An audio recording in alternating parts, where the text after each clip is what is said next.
Around about a year ago, I brought you a review of the latest Subaru WRX STI. The Subaru WRX is a car that has a storied rally history and is also loved by vape enthusiasts. But it's always been a method of cheap speed for car enthusiasts who need to carry some people around and want to also incur plenty of traffic tickets. And in that video, I was quite negative about the latest Subaru WRX. Let's face it, they didn't even try. They gave it 3 more horsepower, made it much uglier, and it's still offering one of those transmissions, which loses the STI model for good. There's talk that it might be coming back as an electric version, so I just don't care.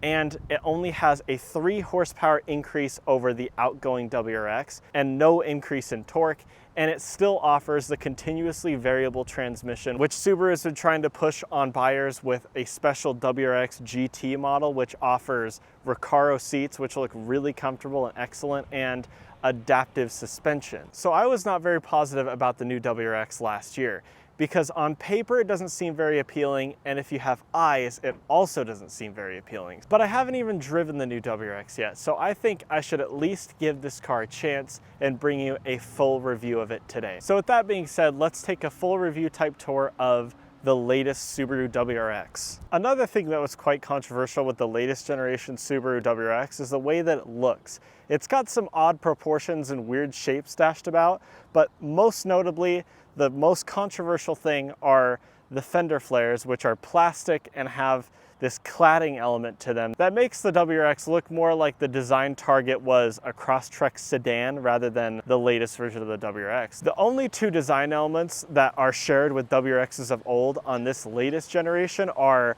number 1, the functional hood scoop that feeds air into the intercooler for the turbocharger, and 2, the color on this one, which is World Rally Blue. And on any Subaru WRX, World Rally Blue is always the obvious answer. So again, the styling was controversial, the transmission choices were controversial, the engine specifications and performance is controversial, but I'll say the price is not controversial. These things start around $32,000. And for this model, the limited, it was around $39,000 last year anyway. And then above that, you can get the WRX TR or the WRX GT. But again, WRX GT, yes, has some nice equipment to it, but the one thing is the continuously variable transmission, and I think that completely ruins the experience, because in a Subaru WRX, the whole point of it is the engine and drivetrain and the experience of driving, whether it's on road or on a gravel path. And a CVT has never fit into a WRX in my opinion. If you're putting a CVT in a WRX, what you're saying is, I just want an all-wheel drive automatic sedan from Subaru. That's all it is. When you put a manual transmission in, that's when it becomes the WRX that the WRX should be, which is a driver's car for the younger enthusiasts that want something that they can take on any sort of terrain. So with that being said, let's continue and check out some practicality, and then we'll drive the car. Around the back of the latest Subaru WRX, you can see that this one is a sedan. Previous generations of the Subaru WRX up until the previous generation were offered as a sedan or a station wagon. And full disclosure, I used to own a 2004 WRX wagon with an automatic, but it was a real automatic, but I still didn't like the fact that it had an automatic, so I sold it. But the WRX is now only offered as a sedan. So let's see if it can make up for that when it comes to practicality. We open the trunk and you can see it's a big trunk with a wide opening, which is what you'd want from a car of this size. I can't complain about it, but I can't really talk about it. Here's the trunk. There's not that much to talk about. It's got some carpeting, good opening, and it seems plenty spacious. So let's move on and hop in the back seat. But I want to talk about these cool taillights because it has this nice element in it that makes it look a little bit like lava, which is quite cool. When you're behind one of these things at night, it looks quite nice. These taillights are pretty cool when they're lit up at night. So let's hop in the back seat. The new Subaru WRX is Impreza based, as it always has been, so I wouldn't expect much room back here, especially for somebody who is my height. I'm 6'3". This driver's seat is in my driver's position pretty much all the way back, and it's not too bad, actually. My knees are definitely touching the seat, but it's not digging into it super far that it's uncomfortable. I've got a little bit of foot room down there, And if I straighten out, I've got no headroom. So it's a little bit tight back here, but honestly, I can't complain that much. It's not too bad. The old WRX STI that I reviewed, which link should be on the screen right now, was about the same. I can't remember it being too terrible, but I can't remember it being super comfortable. But if you're stuck here for long journeys as a tall adult, you shouldn't be too unhappy back here. But it'll be perfect for kids, and for the kids, they can charge their devices with these two USB-A outlets that are mounted in the center here. Weird to see USB-A outlets on a car that's of the 2020s, but it's nice. And most of the cords that I have for devices are still USB-A because I'm used to that. And when it comes to materials and things, you have this weird trim right here that's meant to look like carbon fiber, but it's just cheap plastic with some crappy paint on it. But you do have some nice red contrast stitching below that and on the armrest right here, which is matched with the red stitching on the seats. And the seats are leather and Alcantara in the center. Let's move behind the driver's seat where the WRX should show some good. I say driver's seat, but then I get in the passenger seat, but you have a pretty good view of the driver's seat. And as you can see, you have the typical Subaru steering wheel that's shared with, I think, every single Subaru that's on the market right now. The BRZ might have a different wheel, but as far as I know, every Subaru has this exact same steering wheel design, which I haven't really seen before. But it does have a couple WRX touches, namely some red stitching, which matches the whole red stitching theme throughout the interior of the WRX.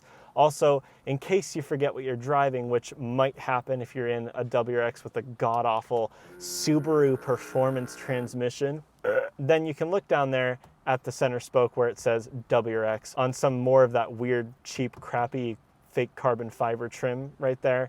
So you can remind yourself that you're actually driving a WRX and not a base Crosstrek. Also, you have WRX stitched into both headrests up here, which is the only real interior material change that you notice between the front seats and the back seats, which is nice. That means the entire cabin has a bit of continuity to it, and there's not that much cost cutting that you notice, which is a good thing. In the center here, you have a couple enthusiast goodies to enjoy. You have a manual parking brake, which is not something that you see very often anymore, which is nice for enthusiast driving, and a manual transmission. This is a 6-speed manual transmission, as you would expect for the latest WRX, and as you would also expect, pretty much every single new WRX that you see has a 6-speed manual transmission, because if you want a continuously variable transmission in an all-wheel drive Subaru, just get a Crosstrek, get a Crosstrek Wilderness or something, which is pretty cool. If you're getting an automatic in a WRX, to me it really doesn't make much sense. The WRX, again, is about the engine, drivetrain,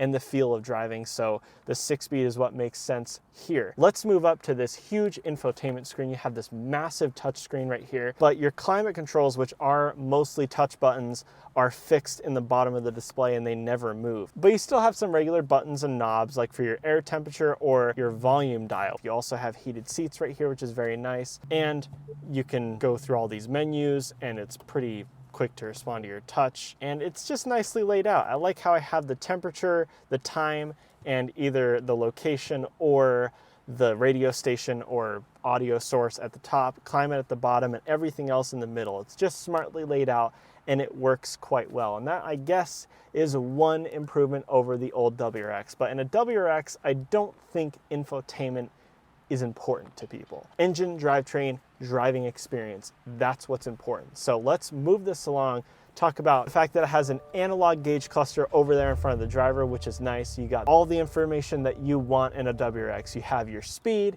your engine revs, and your engine temperature, because knowing a WRX, at some point the head gaskets are just gonna disappear. So you're gonna need to know when your car is about to overheat, because a $2,000 head gasket repair is coming, and a $6,000 engine replacement is probably coming later, but you want to delay that as much as possible. But they didn't forget about a center screen right there, which shows, again, some more information that you might want to see, including a digital readout for your speed, which is nice to see. So that's the interior of the WRX. I like it. It's okay. It still feels like I'm sitting in a Crosstrek sedan in here. They didn't fix that from the previous generation, but it's okay. So let's have a look at the engine under the hood.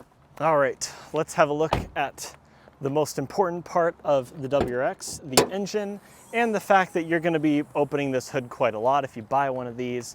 As you can see, a 2.4 liter turbocharged Boxer 4-cylinder engine, which is a brand new engine for the Subaru WRX, and it's also shared with the Subaru Ascent and the BRZ, I believe. And critically, it comes with a huge power increase. The previous generation WRX had 268 horsepower and 258 pound-feet of torque. This one remains 258 pound-feet of torque, but it has that massive horsepower increase up to 271, which means you have a horsepower increase of 3, which isn't great on paper, to be honest. It is a Boxer 4-cylinder engine, which means it's quite low down, it's quite short, which helps lower the center of gravity of the car, which helps the car handle a little bit better. And that intercooler on top is fed air through a functional hood scoop. A lot of cars have had hood scoops in the past, and they would either turn fake or disappear altogether. But the Subaru WRX has had one thing from the very beginning that has been shared with all models, and that's that functional hood scoop, which has always been a way to tell this apart from a standard Impreza. But now, the way you can tell it apart from a standard Impreza is the fact that it looks like a cross-track sedan. So on that positive note, let's take it out on the road and see how it drives, which is the most important thing with the WRX. And then at the end, we'll compare notes and see if I still feel skeptical about this car.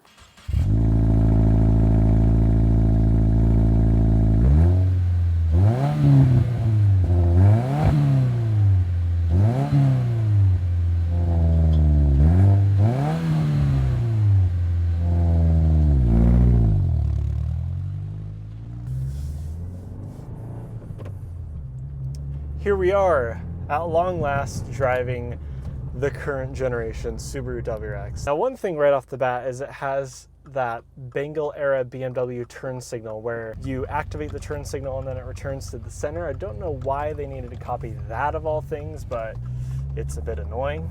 And I have to tell everybody, I have actually driven the new WRX with the continuously variable transmission. I drove a WRX GT, which had those Recaro seats. The seats were wonderful, and to be honest, it was the best CVT car I've ever driven. But saying the best CVT car I've ever driven is a bit like saying the best disease I've ever had or the best kick in the nuts I've ever had. It's still not something that you want to have. But it pretended to be an automatic and did the best job I've seen from a CVT so far. But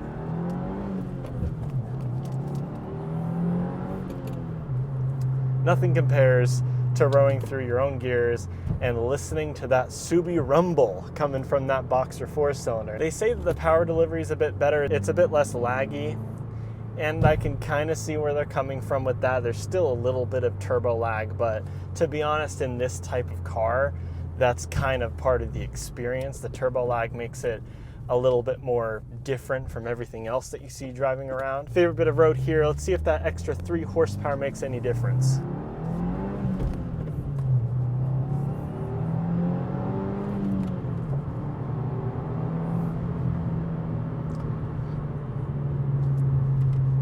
That was alright.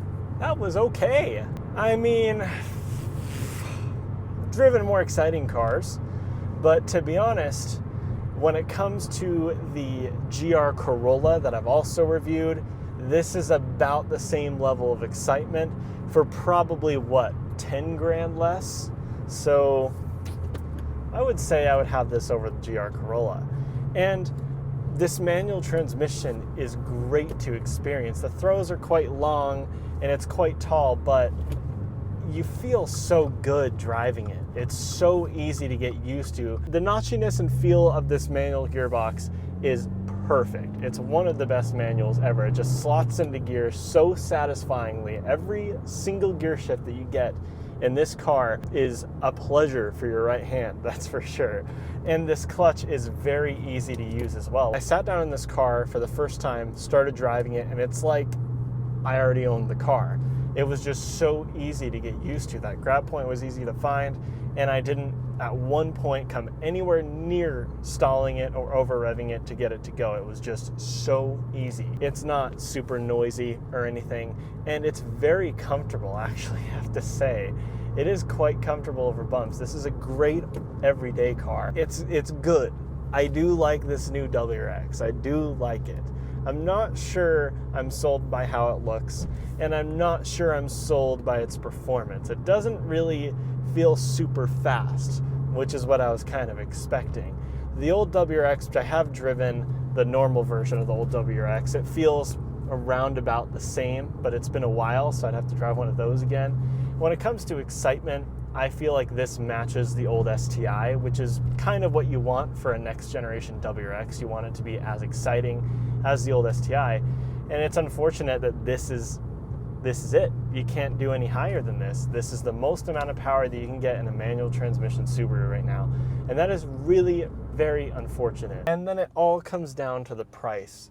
$30,000 for a true enthusiasty turbocharged sporty sedan is something that you can't really argue against. It is insanely good value, in my opinion, for what it offers.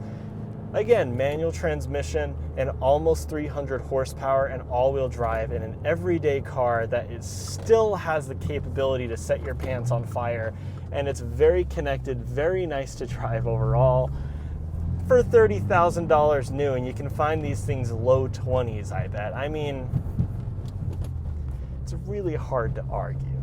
It's really good value for this car, just great value. I would complain all day long about the new WRX on paper, but the fact is you can still get a WRX with that turbocharger and that feel of the drivetrain that the WRX has always been known for, and you can still get one with 3 pedals and a manual transmission, and you can't really complain about that. It feels kind of inappropriate as a car enthusiast, doesn't it?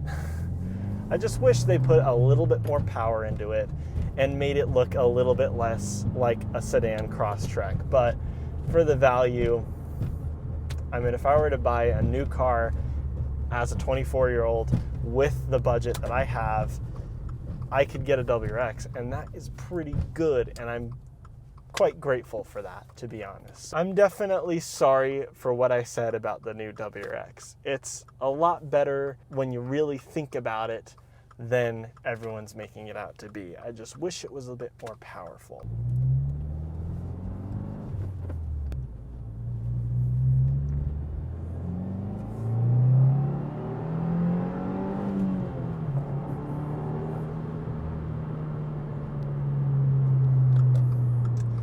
Yeah, it's pretty good. So that being said, I want to thank everybody for watching. Like, subscribe, do all the normal YouTube stuff, and I'll see you in the next one. Bye-bye.